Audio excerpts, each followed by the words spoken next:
Dear students, Assalamu alaikum. Welcome to the official video tutorial page of Ghazali Institute of Medical Sciences. I am your lecturer Zainab. मैं आपके biochemistry के lectures conduct करती हूँ और ये lecture तमाम technology first semester students के लिए हैं. Today the topic which we are going to continue will be chapter number 9 body fluids. और जो टॉपिक आज हम इस पर पढ़ रहे हैं वो है movement of molecules across the membrane और उसके अंदर passive transport and its type जो है ये आज हमारा टॉपिक होगा. Let's start our topic. जी, movement of molecules across the membrane. ठीक है, मूवमेंट का मतलब होता है किसी चीज का मूव करना, सफर करना. एंड मेम्ब्रेन, क्योंकि हमारी सेल जो है हमारी बॉडी के अंदर सेल्स होते हैं और सेल जो है हमें पता है कि उसके गिर्द सेल मेम्ब्रेन होती है. तो उस मेम्ब्रेन से जो मॉलिक्यूल्स बाहर से यानी कि एक्स्ट्रा सेलुलर फ्लूइड से और इंट्रासेलुलर इनसाइड सेल के अंदर इंटरसेलुलर फ्लूइड में एक्सचेंज करने के लिए कुछ तरीकेकार होते हैं, कुछ मेथड्स होते हैं, उनके बारे में आज हम पढ़ेंगे. There are two ways in which substances can enter और लीव द सेल. ठीक है, दो तरीकेकार होते हैं जिसके जरिए से सब्सटेंसेस या तो सेल के अंदर एंटर कर सकते हैं या फिर सेल को छोड़ सकते हैं. The first method is the passive transport and the second method is the active transport. The passive transport is further divided into simple diffusion, facilitated diffusion and osmosis. Osmosis is only for water. ठीक है, तो आज के topic lecture में हम passive transport को detail में read करेंगे, स्टडी करेंगे. Let's move to the first type of passive transport, simple diffusion. ठीक है, पहला टाइप है हमारे पास simple diffusion का. सिंपल डिफ्यूजन में क्या होता है ये आपने मैट्रिक और एफएससी में भी पढ़ा हुआ है, लेकिन यहाँ पे दोबारा हम इसको आपको टीच कर रहे हैं.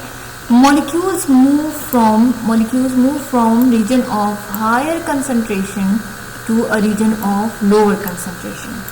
ठीक है, यहाँ पे मैंने आपके लिए एक डायग्राम शो की हुई है. ये आप देख सकते हैं कि ये वो एरिया है, ये वो एरिया है, ये वाला एरिया जहाँ पे मॉलिक्यूल्स की हाई कंसंट्रेशन है, बहुत ज्यादा तादाद में मॉलिक्यूल्स पड़े हुए हैं.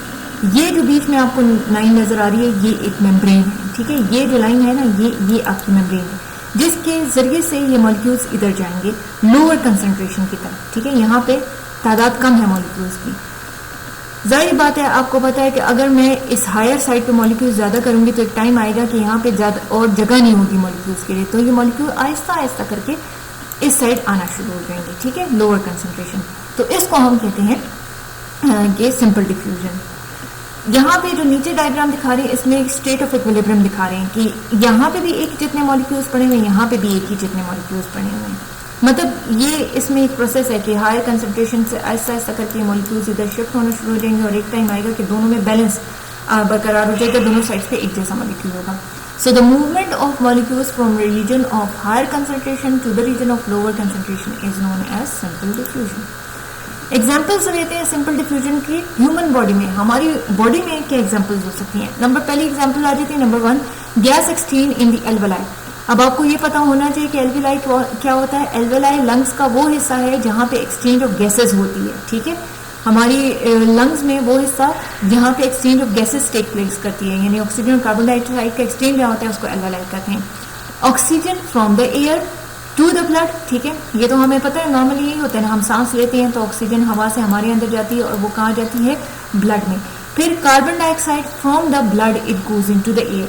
तो this is the example of simple diffusion. यानी कि बाहर जब हवा होती है हम सांस लेते हैं तो उसमें ऑक्सीजन की मिकदार कम होती है, ज्यादा होती है sorry, as compare to blood के अंदर. सो इस तरह ऑक्सीजन हमारी बॉडी के अंदर चली जाती है.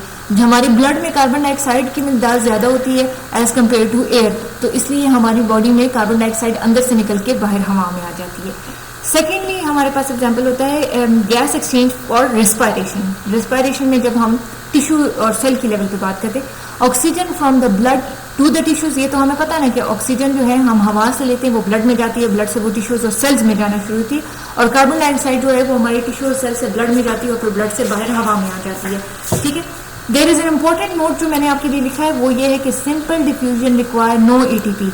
सिंपल डिफ्यूजन में कोई एनर्जी की जरूरत नहीं होती है. ठीक है, जब हम एटीपी की बात करते हैं तो अब तक आप लोगों को ये समझ आ जानी चाहिए कि जब एटीपी का जिक्र होता है तो दैट मीन्स एनर्जी. तो सिंपल डिफ्यूजन में एनर्जी की कोई जरूरत नहीं होती है, और एनर्जी किस फॉर्म में होगी, energy will be in the form of ATP. ठीक है, क्योंकि जहां पे मॉलिक्यूल ज्यादा हैं तो वो ऐसा ऐसा मूव करेंगे, जहां पे मॉलिक्यूल कम होंगे। Let's move to the second type and that is facilitated diffusion. Facilitated का लफ्ज जो है ये फैसिलिटी से निकला है। जैसे हम अपने यहाँ कॉलेज में आपको फैसिलिटी अभी प्रोवाइड करें कि जी आपके टाइम ज़ाया ना हो तो हम आपके लिए वीडियो लेक्चर्स बनाएं, इसी तरह ये फैसिलिटेटेड डिफ्यूजन है, यानी कि डिफ्यूजन होगी लेकिन साथ में उसको हम कोई एक्स्ट्रा फैसिलिटी दे रहे हैं। डिफाइन करते हैं इसको, द प्रोसेस बाय विच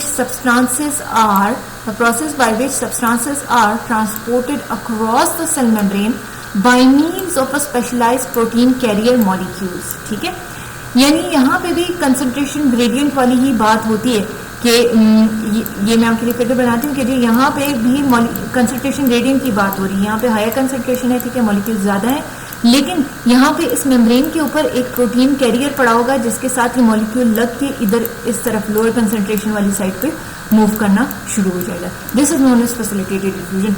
अब अक्रंस ये होता क्या है, देख सकर से अंदर सेल बॉडी, जो सेल के अंदर होता है ना मूवमेंट, उसको हम कहते हैं कि जी वो फैसिलिटेटेड डिफ्यूजन होती है। यहाँ पे आपके लिए मैंने एक डायग्राम जो है वो आपकी स्क्रीन पे आपको नजर आ रही होगी। ये आपका सेल मेम्ब्रेन है, ठीक है, जो कि लिपिड बायलेयर से बना होता है, और सेल मेम्ब्रेन के इस आगे यहाँ पे प्रोटीन चैनल्स पड़े हुए हैं।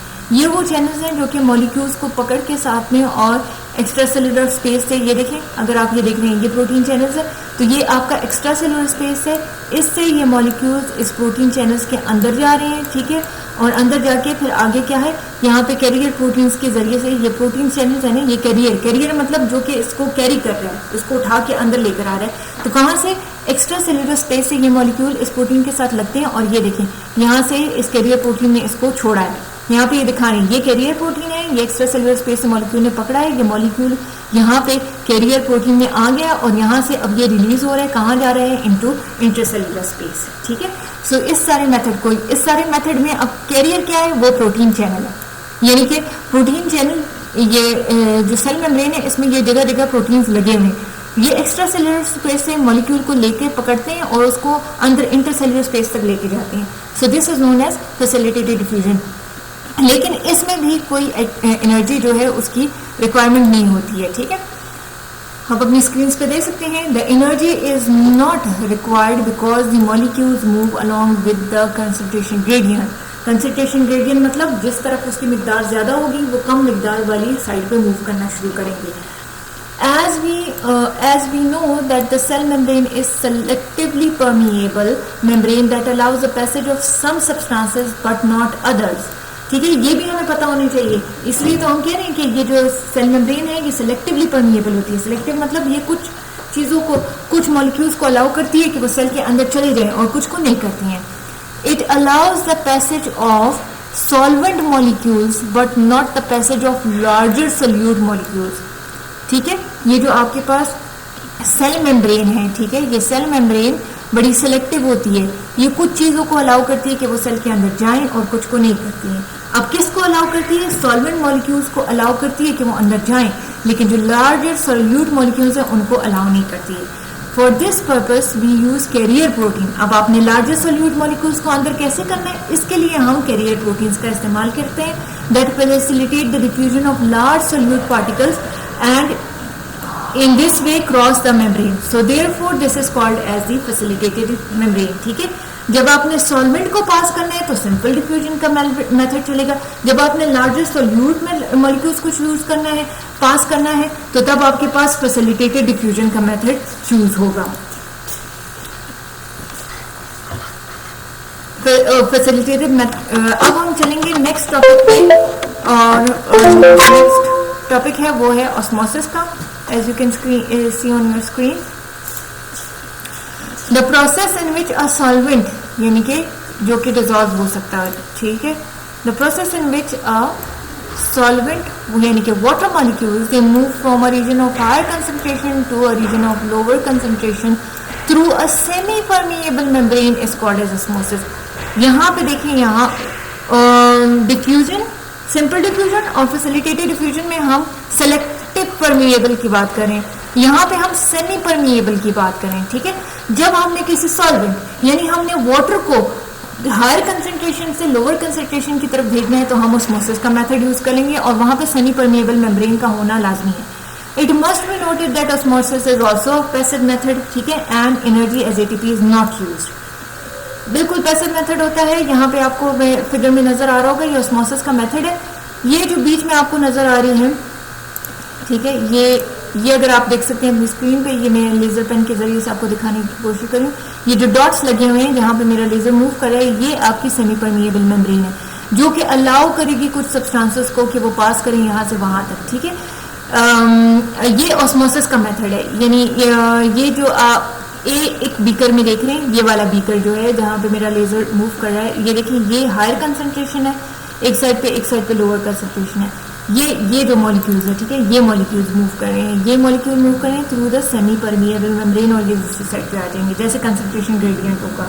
सो इसमें एटीपी की कोई जरूरत नहीं होती है, लेकिन सिर्फ और सिर्फ बात ये होती है कि यहाँ पे ये मेम्ब्रेन जो है ये सिलेक्टिव है, ये सेमी परमिएबल है, ये अलाउ करेगी कुछ सब्सटेंसेस को। हम क्यों ऑस्मोसिस यूज करें? ऑस्मोसिस में हम कह रहे हैं कि हमने वाटर के लिए ऑस्मोसिस को यूज किया है, ठीक है, लार्जर सोल्यूट मॉलिक्यूल्स को नहीं कर रहे हैं। तो इसलिए यहाँ पर ये सेमी परमिएबल मेम्ब्रेन जो है इसका इस्तेमाल किया जाएगा। Types of osmosis. अब ऑस्मोसिस हमारे पास दो टाइप्स की होती है। इट मे बी एंडोऑस्मोसिस और दिस में भी एक्सोऑस्मोसिस। एंडोऑस्मोसिस में क्या होता है? The diffusion of solvent from outside to inside the membrane. Membrane के बाहर से, ठीक है, from the outside to inside आप जा रहे हैं, तो this is endosmosis. Exosmosis the diffusion of solvent from inside to outside, ठीक है, जब आपने अंदर से बाहर की तरफ कोई चीज लानी है तो वो आपके पास एक्सोऑस्मोसिस होता है। एक्सो मीन्स एक्सपेल करना, एंडो मीन्स अंदर ले जाना। तो जब आपने सॉल्वेंट को डिफ्यूज करना है from the outside to inside, जब आप अंदर ले जाना चाहते हैं तो वो एंडोऑस्मोसिस होगी, और जब आप बाहर लाना चाह रहे हैं लिक्विड को तो फिर वो एक्सोऑस्मोसिस होगी। नेक्स्ट आप अपनी डायग्राम देख सकते हैं, ठीक है, ये हम कह रहे हैं कि हम बाहर से अंदर की तरफ लेके जाना चाह रहे हैं। तो ये आपके पास है एंडोऑस्मोसिस, एंडोऑस्मोसिस, ठीक है। अब आप इसमें क्लियरली देख सकते हैं कि आपके पास ये लिक्विड है और आप इस लिक्विड को बाहर से अंदर लेके जाना चाहिए। जब आप इसी लिक्विड को सेल या मेम्ब्रेन में से बाहर से अंदर से बाहर करना चाह रहे हैं, दैट विल बी एक्सओस्मोसिस, ठीक है। This was all about today's topic. I hope कि आपको पैसिव ट्रांसपोर्ट के तमाम मेथड समझ आए होंगे। इस टॉपिक के एंड पे मैंने आपके लिए एक असाइनमेंट रखी है और वो एमसीक्यूज के फॉर्म में है। 4 एमसीक्यूज हैं। काइंडली इनको सबमिट किया जाएगा 1 week after the video tutorial is uploaded. अगर आपके कोई भी क्वेश्चंस हैं तो kindly do ask them. Thank you for listening and if you have any queries do ask them at the given numbers. Thank you. Allah Hafiz.